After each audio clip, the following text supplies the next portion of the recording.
નમસ્તે મિત્રો, હું ડીજે ગોંડલિયા કોમ્પિટિટિવ ડીજે ક્લાસીસમાં આપ સૌનું હાર્દિક સ્વાગત કરું છું.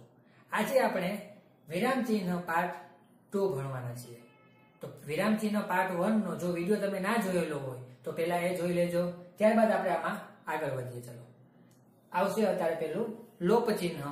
લોપ ચિહ્નની નિશાની છે આપણે સાંકળા જેવી, બરાબર. કોઈ પણ આંકડા કે અક્ષરનો લેપ કરવો હોય તો એના માટે લોપ ચિહ્નનો ઉપયોગ થાય છે. લેપ કરવો એનો મતલબ શું કે આપણે કોઈ પણ એક શબ્દ લખેલો છે, એ શબ્દમાંથી વચ્ચેનો અક્ષર કે છેલ્લો અક્ષર કે પહેલો અક્ષર એને આપણે કાઢી નાખવો છે, તો એની જગ્યાએ આપણે લેપ ચિહ્નનો ઉપયોગ કરવો પડે. એક્ઝામ્પલમાં સમજીએ. ભાઈ રે નિત્ય રહેવું સત્સંગમાં. તો અહીંયા આપણે રહેવું લખેલું છે, બરાબર. તો એની જગ્યાએ આવે રહેવું. તો એમાંથી આપણે હનો લેપ કરેલો છે, તો એટલે આપણે લખેલું છે રહેવું અને ત્યાં કરેલું છે લોપ ચિહ્નની નિશાની. એવી રીતે બીજું એક્ઝામ્પલ લઈએ. કુંજલરીને વાલો મીઠો મહેરામણ. તો અહીંયા આપણે વાલો લખેલું છે અને વાલામાં આપણે લોપ ચિહ્નની નિશાની કરેલી છે. તો આ જે અહીંયા વચ્ચે હનો લેપ થયેલો છે, આખો શબ્દ શું છે ખરેખર? વાહલો. આપણે હ નથી બોલવો એટલા માટે આપણે કરી નાખ્યું, ત્યાં હનો લેપ કરી નાખ્યો છે અને આપણે ઉપયોગ કરવો પડે ત્યાં લોપ ચિહ્નનો. હજી એક એક્ઝામ્પલ સમજીએ કે આંકડાકીય માહિતી હોય એમાં કેવી રીતે લોપ ચિહ્નનો ઉપયોગ કરવો. તો આપણે જોઈએ, તારીખ લખેલી છે 28/12/2018, પરંતુ અહીં આપણે 2000 માં આગળ 20 લખેલું નથી. એ લેપ કરવા માટે આપણે લેપ ચિહ્નનો ઉપયોગ કર્યો, બરાબર છે. તો આવી રીતે આપણે લોપ ચિહ્નનો ઉપયોગ કરીએ છીએ. હજી જો તમને સમજવામાં વાર લાગતી હોય કે વાંધો આવતો હોય તો આપણે બધાને ખબર છે, આપણે ઇંગ્લિશમાં ડઝ નોટ નું ડઝન્ટ લખતા હોઈએ છીએ, બરાબર. તો એમાં જે ઉપયોગ કરીએ છીએ એ જ આપણે ગુજરાતી ભાષામાં લોપ ચિહ્ન કહેવાય છે, બરાબર. ત્યાર પછી આગળ વધીએ. લોપક ચિહ્ન. લોપ ચિહ્ન જોયા બાદ લોપક ચિહ્ન તેના જેવું જ છે. નાના નાના ટપકાઓની હારમાળાઓ તેને કહેવામાં આવે છે લોપક ચિહ્ન. એક્ઝામ્પલ હોય એટલે ઝડપથી સમજી શકશો. લાલ, લીલો, પીળો, તો વગેરે આવા કલરોના જે નામ છે, બધા કલરોના નામ આપણે લખવાના નથી. પછી વગેરે કરી અને પછી આપણે જે ટપકાઓની હારમાળા કરી દઈએ છીએ તેને કહેવાય છે લોપક ચિહ્ન. બીજું એક્ઝામ્પલ લઈ કે રીંગણા, બટેકા. તો આપણે શાકભાજી લેવા ગયા હોય તો શું શું લીધું એમ આપણે પૂછીએ તો બધા શાકભાજીઓનું વર્ણન ના કરવાનું હોય. આપણે એમ કહી દઈએ કે રીંગણા લીધા, બટેકા લીધા, વગેરે વગેરે વગેરે. તો વગેરે પછી આપણે જે ટપકાઓ કરીએ છીએ એને કહેવાય છે લોપક ચિહ્નની નિશાની કરેલી, બરાબર મિત્રો. લોપ અને લોપક ચિહ્ન નામ બંનેના સરખા જેવા છે પણ બંનેના ભેદ અલગ અલગ છે. ત્યારબાદ આપણે આગળ વધીએ. તિર્યક ચિહ્ન. આપણે અંગ્રેજીમાં એને કહીએ છીએ સ્લેશ. ક્યાં ઉપયોગી થાય છે આપણે ગુજરાતી ભાષામાં? વાક્યમાં વિકલ્પ દર્શાવવો હોય ત્યારે આપણે તિર્યક ચિહ્નનો ઉપયોગ કરીએ છીએ. એક્ઝામ્પલ તરીકે જોઈએ 28/12/2018. હવે જો અહીં આપણે તિર્યક ચિહ્નની નિશાનીનો ઉપયોગ ના કરીએ તો આ એક આંકડાકીય માહિતી થઈ ગઈ, બરાબર છે. એકમ, દશક, 100, 1000 એવી રીતે આખી આંકડાકીય માહિતી થઈ ગઈ, પરંતુ આપણે એમાં વચ્ચે તિર્યક ચિહ્નની નિશાની કરી નાખી એટલે એનો મતલબ અહીંયા આપણે તારીખ લખેલી છે એવો ભાવ ઉત્પન્ન થાય છે, બરાબર છે. આગળ જોઈએ. અહીં આપેલા ફોર્મમાં નામ, સરનામું, નંબર વગેરે લખવા, બરાબર છે. તો અહીંયા આપણે તિર્યક ચિહ્નની નિશાની કરેલી છે. એનો મતલબ એમ કે આપણે એકથી વધુ વિકલ્પ દર્શાવ્યા. ખાલી ફોર્મમાં નામ દર્શાવવાનું નથી, નામ દર્શાવવાનું છે, સરનામું દર્શાવવાનું છે, નંબર લખવાના છે.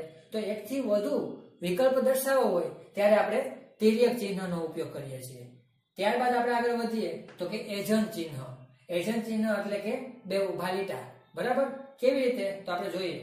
જ્યારે કોઈ વાક્ય કે કોઈ કોષ્ટકમાં કોઈ વિગત વારંવાર દર્શાવવામાં આવતી હોય અને જો એ આપણે લખવી ન હોય એ વિગત, તો એના માટે એજન્ટ ચિહ્નનો ઉપયોગ કરવામાં આવે છે. એક્ઝામ્પલ જોઈએ. અમદાવાદ શહેર.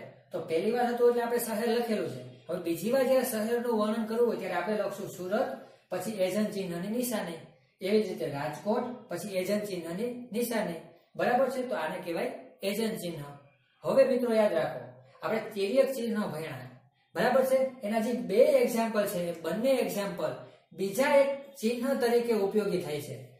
આપણે જે તારીખ લખેલી છે એ કયા ચિહ્ન તરીકે ઉપયોગી થાય છે બીજા એક, તો તમારે મને કમેન્ટ બોક્સમાં કમેન્ટ કરીને લખવાનું છે.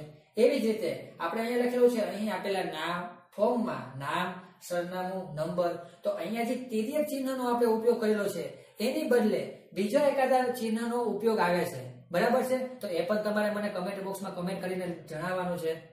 ઓકે, ચલો આપણે નેક્સ્ટ સ્લાઇડમાં આગળ વધીએ. ચાલો હવે આપણે જોઈએ કાક પદ ચિહ્ન. એની નિશાની છે આપણે એરો કી જેવી, બરાબર? ક્યાં ઉપયોગી થાય? વાક્યમાં જ્યારે કોઈ શબ્દ કે કોઈ શબ્દો લખવાનું બાકી રહી જાય ત્યારે ઉપયોગી થાય છે કાક પદ ચિહ્ન.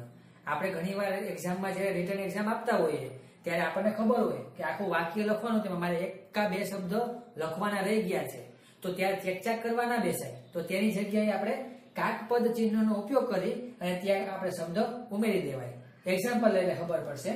એક્ઝામ્પલ તરીકે છોકરાઓ દોડતા હતા, બરાબર? આ વાક્ય સાચું જ છે, એમાં કઈ ખોટું નથી, પરંતુ આપણને ખબર છે કે આ વાક્યમાં લખવાનું કંઈક રહી ગયું છે, તો આપણે કાક પદ ચિહ્નની નિશાની કરવાની અને પછી જે શબ્દ લખવાના રહી ગયા છે એ લખી નાખવાના, બરાબર? તો હવે આપણું વાક્ય સાચું જ બને. છોકરાઓ ગઈકાલે દોડતા હતા, બરાબર છે? એક્ઝામ્પલ વધુ એક લઈએ. મારે ગામ જવું છે. આ વાક્યમાં કોઈ મિસ્ટેક નથી, બરાબર? વાક્ય સાચું જ છે, પરંતુ આપણે ખબર છે કે ગામનું નામ લખવાનું મેં બાકી રાખી દીધું છે, મારાથી છૂટી ગયું છે ગામનું નામ લખવાનું. તો એના માટે કાક પદ ચિહ્નની નિશાની કરી અને લખી નાખવાનું કે ધોલેરા. હવે વાક્ય આપણું થઈ ગયું કે મારે ધોલેરા ગામ જવું છે. તો આ છે કાક પદ ચિહ્ન. એવી જ રીતે આગળ વધીએ એટલે આપણે આવશે ફૂદડી ચિહ્ન. ફૂદડી ચિહ્નની નિશાની. ફૂદડી ચિહ્ન ક્યાં ઉપયોગી થાય? મુખ્યત્વે કોઈ પણ વાક્ય, કોઈ શબ્દની નોંધ દર્શાવી હોય ત્યાં ફૂદડી ચિહ્નનો ઉપયોગ થાય છે. આપણે કોઈ પણ વસ્તુ જ્યારે લઈએ છીએ ને ત્યારે લખેલું હોય છે કે આ પ્રોડક્ટ, આ વસ્તુ માત્ર 550 રૂપિયામાં, 549 રૂપિયામાં, પછી ત્યાં ફૂદડી કરેલું હોય છે, ફૂદડી ચિહ્ન. અને એનો મતલબ શું કે હજી અહીંયા કઈક વિગત અધૂરી છે, એ વિગત તમારે નીચે કે કોઈ પણ જગ્યાએ જે જગ્યા ખાલી હોય ત્યાં દર્શાવવા માટે લખેલી હોય છે. એક્ઝામ્પલ તરીકે આપણે લઈએ કે શરતો લાગુ, પછી આપણે ત્યાં ફૂદડી લખેલી હોય છે. તો કઈ કઈ શરત? તો કે નીચે દર્શાવેલી છે, આપણને અહીંયા દર્શાવવા માટે જગ્યા નથી, એટલા માટે એને ફૂદડી આપી દીધી છે આપણને. અને પછી આપણે એ સમજવાનું કે એ વસ્તુ જે બાકી છે એ આપણે ક્યાંક નીચે લખેલી હશે, એ આપણે વાંચવાની, અને પછી કોઈ પણ વસ્તુ લેવી હોય તો આપણે લઈ શકીએ છીએ. તો એના માટે આપણે ગુજરાતી ભાષામાં આવે છે ફૂદડી ચિહ્ન. ચલો ત્યારથી આગળ જોઈએ આપણે લાઘવ ચિહ્ન. ગુજરાતી ભાષાનું અત્યંત મહત્વનું એ ચિહ્ન એટલે કે લાઘવ ચિહ્ન. આપણે આ લાઘવ ચિહ્નનો ઉપયોગ બહુ ઓછાને ખબર હોય છે. કેવી રીતે જોઈએ? લાઘવ ચિહ્નની નિશાની થાય છે નાનકડું મીંડું. ખાસ યાદ રાખજો, આપણે જ્યારે પહેલું વિરામ ચિહ્ન ભણ્યા હતા એટલે કે પૂર્ણ વિરામ, ત્યારે મેં તમને વાત કરી હતી કે આપણે એક પૂર્ણ વિરામનો ઉપયોગ પછી લેવાનો છે. ક્યારે? તો કે અહીંયા લેવાનો છે પૂર્ણ વિરામનો ઉપયોગ. કેવી રીતે? તો જોઈએ. લાઘવ ચિહ્ન અને પૂર્ણ વિરામ આ બંને અલગ અલગ છે. લાઘવ ચિહ્નની નિશાની આપણે નાનકડા મીંડા તરીકે દર્શાવીએ છીએ અને પૂર્ણ વિરામની નિશાની આપણે કોઈ પણ ટપકું દર્શાવીએ છીએ, બરાબર છે મિત્રો? જોઈએ, જ્યારે કોઈ મોટો શબ્દને એકાક્ષરી બનાવવા માટે લાઘવ ચિહ્નનો ઉપયોગ આપણે કરીએ છીએ. એક્ઝામ્પલ લઈને ખબર પડશે કે આપણે ચી કરી અને પછી લાઘવ ચિહ્નથી શબ્દને બાંધી દઈએ છીએ. મતલબ કે આ આખો શબ્દ હતો ચિરંજીવ. આપણે ઘણીવાર કંકોત્રી વાંચતા હોય ને એમાં લખેલું આવે ચિરંજીવી, બરાબર? તો ચિરંજીવની બદલે આપણે ખાલી ચી કરી અને પછી કોઈ પણ ભાઈ કે કોઈ પણ નું નામ લખી નાખતા હોઈએ છીએ. તો અહીંયા આપણે લાઘવ ચિહ્નનો ઉપયોગ કરેલો છે. એવી જ રીતે આપણે ઘણી વખત ન્યૂઝપેપરમાં કે છાપામાં વાંચતા હોઈએ છીએ સ્વર્ગસ્થ. તો એ આખું સ્વર્ગસ્થ ન લખવા માટે આપણે ખાલી સ્વ કરી અને પછી લાઘવ ચિહ્નની નિશાની દ્વારા એને બાંધી દઈએ છીએ. એવી જ રીતે આગળ જોઈએ કે અખંડ સૌભાગ્યવતી ભવો. આપણે કંકોત્રી જ્યારે છપાતી હોય ને ત્યારે આવી રીતે લખેલું આવે છે. તો એમાં અખંડ સૌભાગ્યવતી ભવો આખું ના લખવા માટે આપણે એને અક્ષરને બાંધી દઈએ છીએ. અ કરી લાઘવ ચિહ્નની નિશાની આપી દઈએ અને સો કરી અને લાઘવ ચિહ્નની નિશાની આપી દઈએ છીએ. એનો મતલબ એમ કે આપણે લાઘવ ચિહ્નનો અહીંયા ઉપયોગ કરેલો છે. એવી જ રીતે ઘણા એવા શબ્દો છે કે જે અંગ્રેજી શબ્દો છે, બરાબર? કે પ્રોફેસર આપણે કહીએ છીએ, તો એમાં પણ આપણે લાઘવ ચિહ્નની નિશાની કરીએ છીએ. આ એક જાતની પદવી છે પ્રોફેસર, એટલે એમાં આપણે એ શબ્દને ટૂંકાવવા માટે, એકાક્ષરી બનાવવા માટે આપણે એમાં લાઘવ ચિહ્નનો ઉપયોગ કરી શકીએ છીએ. એવી જ રીતે બીજી એક પદવી છે ડોક્ટરની, તો એમાં પણ આપણે ડો કરી અને પછી આપણે બાંધી દઈએ છીએ લાઘવ ચિહ્નથી, બરાબર? હવે ખાસ મહત્વની બાબત, આપણે જ્યારે રિટન એક્ઝામમાં પત્ર લખતા હોઈએ છીએ ત્યારે છેલ્લે આપણે લિખિતન લખવાનું આવે છે. એટલે આપણે દર વખતે શું કરીએ છીએ? લીક કરી અને પછી પૂર્ણ વિરામ કરી દઈએ છીએ, મતલબ કે ડોટ કરી દઈએ છીએ. તો આ આપણું વાક્ય આ આપણું લિખિત લખેલું ખોટું ગણાય છે. ત્યાં લાઘવ ચિહ્નની નિશાની આવે. ખાસ યાદ રાખજો મિત્રો, આપણે જ્યારે રિટર્ન એક્ઝામમાં પત્ર લખવાનું આવે જ છે ત્યારે આ એક ખાસ બાબત મહત્વની છે. હવે આપણે વાત કરી કે અમુક અંગ્રેજી વર્ડ છે કે જે પદવી ધરાવે છે એને આપણે ટૂંકાક્ષરી કરીને કે એકાક્ષરી કરીને લાઘવ ચિહ્નથી બાંધી શકીએ છીએ. પરંતુ અમુક એવા મોટા શબ્દો છે કે જેને આપણે એકાક્ષરી તરીકે બોલીએ છીએ પરંતુ તેને લખી શકાતો નથી. એક્ઝામ્પલ તરીકે આપણે જોઈએ તો કિમી, બરાબર. આપણે મોટો શબ્દ છે કિલોમીટર, એની જગ્યાએ આપણે કિમી લખીએ છીએ તો અહીંયા આપણે પૂર્ણ વિરામનો ઉપયોગ આવશે. આપણે હમણાં જેમ વાત કરી એમ, બરાબર. અહીંયા આવશે પૂર્ણ વિરામનો ઉપયોગ. આપણે બોલીએ છીએ ચોરસ મીટર, તો અહીંયા આપણે દર વખતે ચોરસ મીટર લખતા નથી. બોલવામાં ચોરસ મીટર અનુકૂળ લાગે છે પણ લખવામાં આપણે ચોમી લખીએ છીએ. તો એનો મતલબ અહીંયા આપણે પૂર્ણ વિરામનો ઉપયોગ કરીએ છીએ. અહીંયા લાઘવ ચિહ્નનો ઉપયોગ ના ચાલે, બરાબર છે. એવી જ રીતે આપણે જોઈએ કિગ્રા, તો આપણે કિલોગ્રામ બોલતા હોઈએ છીએ પણ લખતી વખતે આપણે કિગ્રા લખીએ છીએ. તો અહીંયા પૂર્ણ વિરામનો ઉપયોગ આવે છે, બરાબર છે મિત્રો. આ આપણા બધા વિરામ ચિહ્નો આપણે જોયેલા છે. પહેલા વિડિયો લેક્ચરના અને બીજા વિડિયો લેક્ચરના ટોટલ 17 જાતના આપણા વિરામ ચિહ્નો છે. એ બધા વિરામ ચિહ્નો આપણે રિટર્ન એક્ઝામ લખતી વખતે, ખાસ કરીને જ્યારે નિબંધ લખતા હોઈએ, વિચાર લિસ્ટા લખતા હોઈએ, અરજી લેખન લખતા હોઈએ, પત્ર લેખન લખતા હોઈએ, ત્યારે આનો ઉપયોગ આપણે કઈ રીતે કરીએ છીએ અને કઈ રીતે આપણે દર્શાવીએ છીએ એ એક્ઝામ જે ચેક કરતા હોય એના માટે ખાસ મહત્વનું છે. અને એને વધુ સમજાય અને સહેલાઈથી સમજાય એટલા માટે આપણા વિરામ ચિહ્નો અહીંયા લીધેલા છે. મિત્રો, આપણો નેક્સ્ટ વિડીયો હશે નિપાતનો, બરાબર છે.